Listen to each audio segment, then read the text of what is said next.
I'm Dusty Johnson. I represent the entire state of South Dakota in the United States House.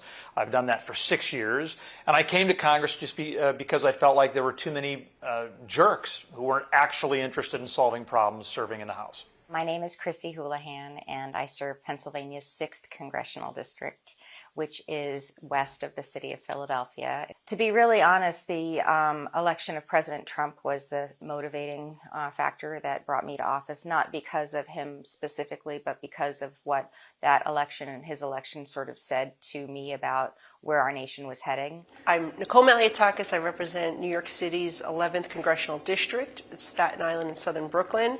I came to Congress because I felt strongly that New York City needed to have bipartisan representation, and I am the only Republican that represents our city in Washington.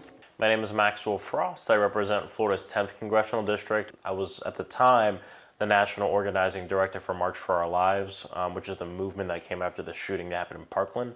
I'd been there for about 2 years running their national organizing program. I was the inaugural organizing director and quit my job and decided to run for office. And I announced August 11th, 2021. I was 24. Veronica Escobar from El Paso, Texas, Congressional District 16 in Texas. And I came to Congress to work for my community. My name is Mark Amadei. I represent the northern half of Nevada. Congress, to me, like almost any elected office, is a public service thing. This term has been really challenging, to say the least. There's not been a lot of real governing that's happened with House Republicans in the majority. We have a tendency to think about all politicians as self-serving, and there are certainly some knuckleheads in the U.S. House. But overwhelmingly, members of Congress are good human beings, and it's an honor to work with most of them.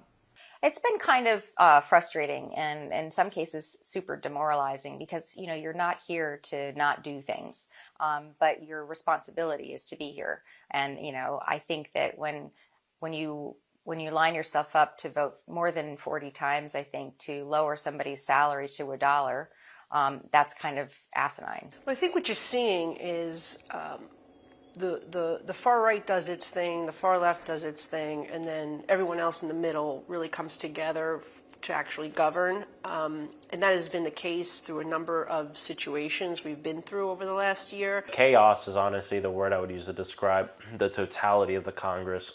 A lot of wasted time. Most of the hearings I've sat in were a complete waste of time and waste of taxpayer money. I think it's an asset if you know how to play well with others. And if you don't play well with others, then this is a nasty place to be. I keep coming back because it's work that matters. When we're confronted with challenges in life, we can only really do two things. We can redouble our efforts or we can give up, and I guess I've never been very good at giving up. I stay because I'm hoping that we will find ourselves again, and I hope that I can be part of it. And I keep coming back because, you know what, I do love what I do. I am passionate about it, and we do great work for our constituents. The way this institution works should reflect the wants and needs of the people. And so that's why we got to keep coming back, because if we allow them to continue to chip away at this, it'll be even harder and it'll be even more impossible 10, 20, 30, 40 years from now. And as long as I can continue to be a positive force for my community, I hope to be able to continue to do this work. I just feel an obligation to put back into that resource, which in my case is Nevada, as much or more as it gave to me, which I think was plenty.